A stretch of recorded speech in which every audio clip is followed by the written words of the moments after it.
From the Historyogi Podcast, this is Dave. NTUC FairPrice is such a household icon in Singapore that it's more famous than the union movement itself. But how did NTUC come to operate a supermarket chain in the first place? Today, we speak to Sue-Ann Chia, co-editor of a new book titled The Price of Being Fair, which chronicles FairPrice's 50 years in business. We discuss FairPrice's beginnings during heavy inflation, the pivotal decisions and costly mistakes it made, the supermarket wars, and its crucial role in national supply chain resilience. Thanks very much, Sue, for joining us today. To start off, why write a book about FairPrice? Hi, Dev. Thanks for having me on your podcast. To answer your question, there's an unofficial reason and there's an official reason. The unofficial reason is because I'm obsessed with supermarkets. And so when there was an opportunity to collaborate with FairPrice to write about their history, we just jumped at it, right? So, because the book will be a blend of both my interests, writing and supermarketing. But of course, more importantly, one of the real reasons, official reason, is that we wanted to fill a gap in Singapore literature on local brands. If you walk into a bookstore or when you go online to shop for books, you will notice plenty of books on global brands like Apple, Amazon, Starbucks, Nike, Walmart, right? You name it. But what about Singapore homegrown brands? It's almost zero. That is a pity, as we believe that more local brands should come forward to share their stories on how they got to where they are today. So SIA, DBS, and maybe even Singtel. FairPrice is definitely up there as a local homegrown brand. It's a household brand. Everyone knows or shops at NTUC FairPrice, or they call NTUC. But how many actually know that it's not a company, but a cooperative? It was set up by the labor movement to moderate the cost of living for Singaporeans. It started with just one store in Toa Payoh in 1973 and has over 500 touch points now. And some of the key questions that we sought to answer when writing this book is, how did FairPrice grow from one store to now, and yet able to balance its social mission, its purpose with profits? And as well as, did FairPrice go too highbrow and forget its heartland roots and mission? So these were some of the key questions that we sought to answer. So, what sources did you rely on for research, and how did you make sure the book didn't come across as a one-sided corporate promotion? Okay, for research, we read a lot of old newspaper reports dating back to the 1960s. We also read publications and the company's annual reports.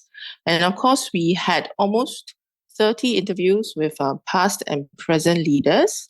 They included past and present Secretary Generals of the NTUC, past and present CEOs of FairPrice, and other senior management. They gave their time to share their experiences and stories. Given that this book is a commercial book which is for sale, we had to ensure that the content is not all rosy and, as you mentioned, like one-sided corporate promotion. We had meetings with senior leaders to find out the failures and stumbles through the years and told them that all these had to be reflected in the book.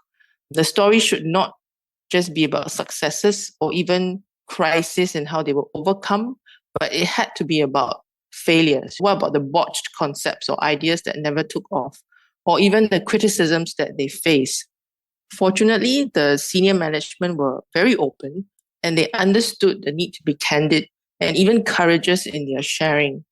In fact, one of the leaders even told us that he was listing down all these memorable moments in terms of its failures during the meeting that he was having with us. It included their ventures overseas that did not take off. One former leader even called it a disaster.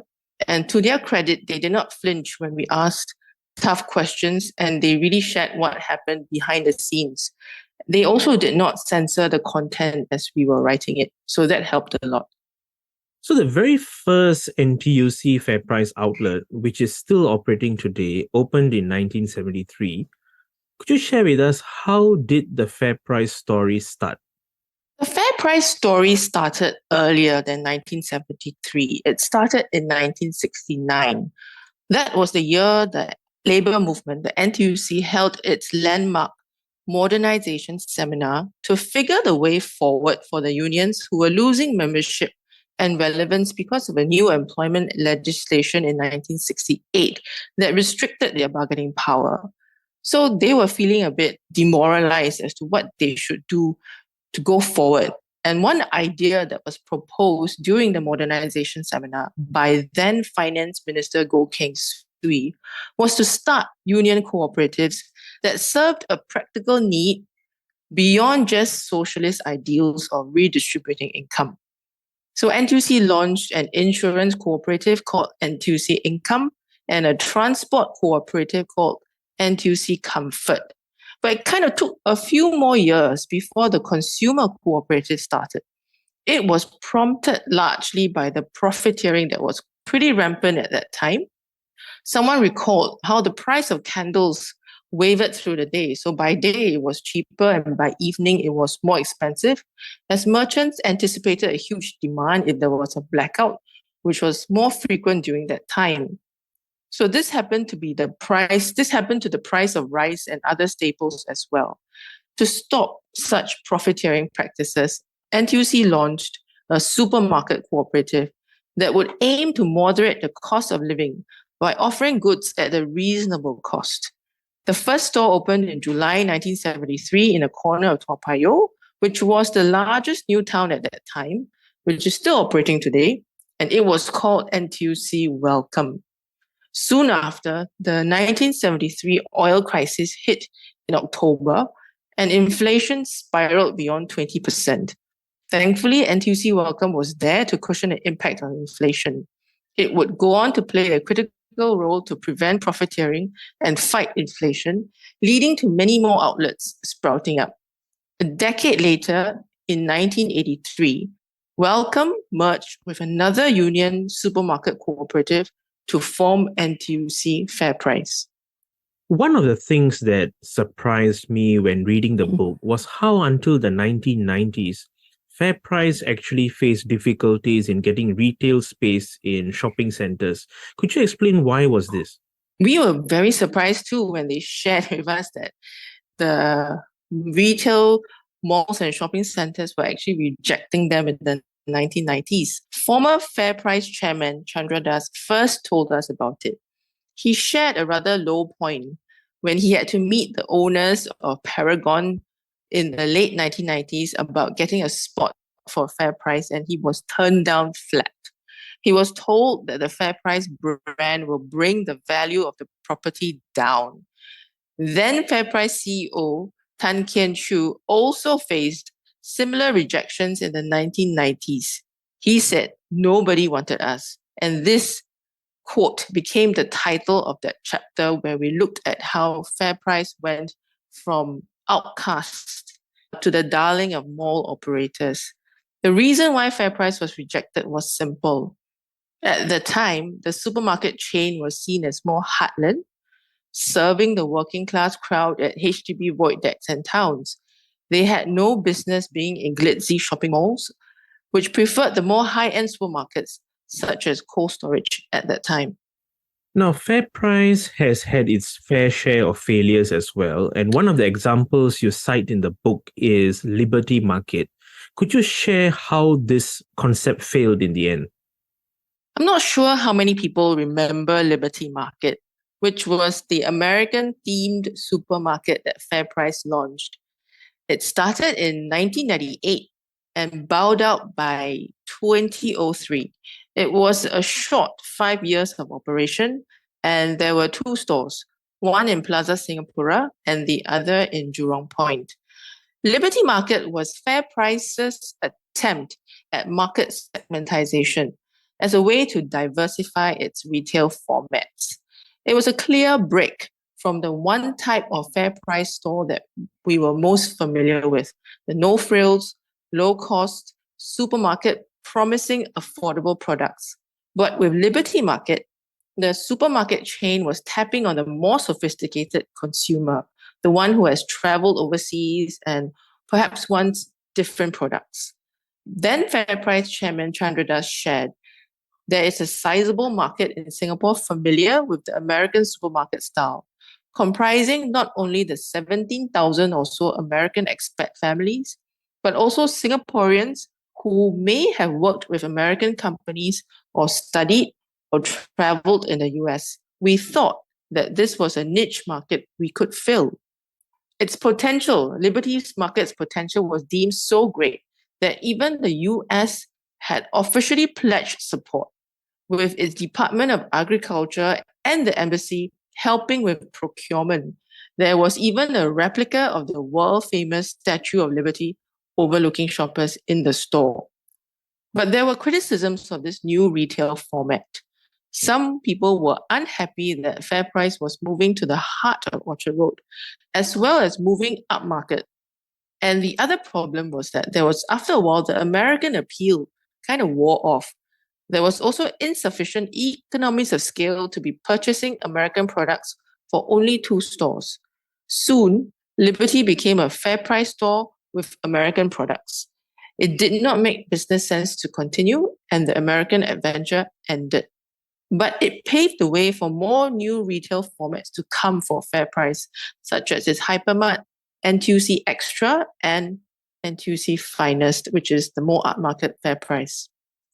Now, the book also delves into how FairPrice serves as a critical indicator of Singapore's supply chain resilience, and this became especially important during the pandemic. Now, how has FairPrice historically performed this role? Let me share a story about eggs. When we interviewed the people for this FairPrice book, a lot of them had stories about eggs, but this is a pretty memorable one. So during the avian flu in 2004, Singapore was fast running out of eggs after Malaysia banned the export of the poultry products. Prices of eggs almost tripled after the ban.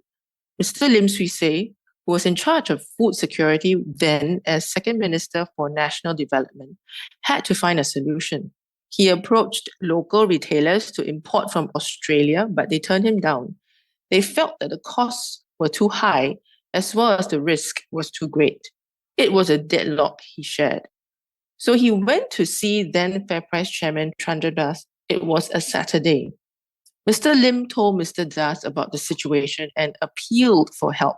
Mr. Das told Mr. Lim that the financial risks were high, but he was willing to do so as he understood the national importance of importing eggs from Australia. So on Monday, 2 days after the meeting, FairPrice announced that it will import eggs from Australia. This is just one example of how FairPrice plays a critical role in Singapore's national supply chain resilience. It is a role it continues to play during each crisis or even during the recent pandemic, whether it's for chicken, eggs, or toilet paper. During the COVID-19 pandemic, when there was a panic buying, FairPrice sought to calm shoppers by sending out messages through the media and other channels that it had more than enough stock of supplies. There was an iconic photo published in the newspapers of then FairPrice CEO Seah Kian Peng standing in front of stacks upon stacks of toilet paper. Nothing speaks louder than such pictures. Beyond just having supplies, FairPrice also makes it a point to moderate prices. So when Malaysia banned chicken exports to Singapore in 2022, FairPrice made sure that it had reinforcements in the form of frozen chicken from as far away as Brazil. Even if it was more expensive, FairPrice's current CEO, Vipul Chawla, said it did not pass on the full cost to consumers. This, in a way, is the FairPrice effect, where prices are kept low for consumers, and FairPrice is able to do so because of its economies of scale, as well as its mission to moderate the cost of living for Singaporeans. FairPrice is now locked in a fierce battle with Sheng Siong. But before Sheng Siong, there was the French hypermarket Carrefour. How did the earlier battle go? That is a very interesting battle that began in 1997 when Carrefour first came to Singapore. At that time, FairPrice was not the giant that it is today. When compared to Carrefour, FairPrice was the underdog, David to Carrefour's Goliath, so to speak. FairPrice was really scared of the competition at that time, but it did not succumb. Instead, FairPrice played hardball and its strategy worked. It fought hard to block Carrefour from expanding beyond its first store in Suntec City into the heartlands, which was the main turf of FairPrice. FairPrice knew that Carrefour was scouting for retail space, and the space it needed was unique. It was a hypermart and thus needed a large space for its retail store. Not many heartland malls or areas could accommodate Carrefour, but a new mall in Hougang could. Is now called Hougang 1. And the developer, Far East Organization, was in talks with Carrefour at the time. FairPrice heard about it and immediately approached the developer to notify them about FairPrice's interest in bidding for the same space. It could offer the same or even better terms than Carrefour. When Far East Organization could not come to an agreement with Carrefour over some terms, it eventually awarded the space to FairPrice. And that was a killer move for Carrefour. After that, Carrefour found it very difficult to find suitable locations elsewhere. It only opened its second store 6 years later at Plaza Singapura. It was not ideal, and Carrefour failed to open more stores. It stopped at 2 stores. It finally closed down operations in Singapore in 2012, 15 years after it opened. During that time, that whole 15 years, it was in a constant and fierce fight with FairPrice. When then FairPrice chairman Chandra Das met Carrefour CEO Daniel Bernard in Paris at a meeting for CIES, a global organization of retailers and suppliers, the French businessman pointed at Mr. Das and told everyone at the meeting, that man thwarted all my plans in Singapore. Now, finally, what surprised you most when investigating the story of FairPrice? And is there anything you feel you could explore further? There are a few topics that surprised me. Let me share 2 examples. The first is when they started Finest. There was criticism that it was neglecting its roots by going upmarket. As a consumer, I was not aware of this criticism. I was and still am very happy with Finest, and I shop there very regularly. And I didn't know about the behind the scenes controversy. But when we spoke to FairPrice and they shared about this, it was really interesting because it kind of showed foresight, conviction, as well as an innovative spirit that FairPrice continued with this new retail format despite the criticism. It was the first time after Liberty Market that it was trying out a new format and going up market again. While Liberty Market failed as it was perhaps ahead of its time or just too narrow focused on American products, Finest proven to be a success. It is a reflection of how FairPrice continues to evolve with the times as consumers have become more cosmopolitan and affluent. If FairPrice didn't change, if FairPrice didn't have a Finest and listened to all the criticisms and said, okay, we won't change, it would probably not have remained as dominant as it is today. And cold storage will, of course, not have felt the heat as much. So that's one thing that surprised me. The second thing that surprised me is that it seems to be misunderstood by quite a number of people. The constant refrain is that Sheng Siong is cheaper or that the prices at FairPrice are not always fair. People expect prices at FairPrice to be the cheapest for everything, but unfortunately, I guess it's not always possible. FairPrice has been trying to tell people that the key is to compare the prices of a basket of essential goods at FairPrice versus other retailers, and FairPrice would probably emerge as one of the lowest if you look at that basket. But I'm not here to be a FairPrice ambassador. What perplexes me, however, is the perception that people continue to have of FairPrice. Why is it not more loved as a household brand? And perhaps that could be volume 2 of the book.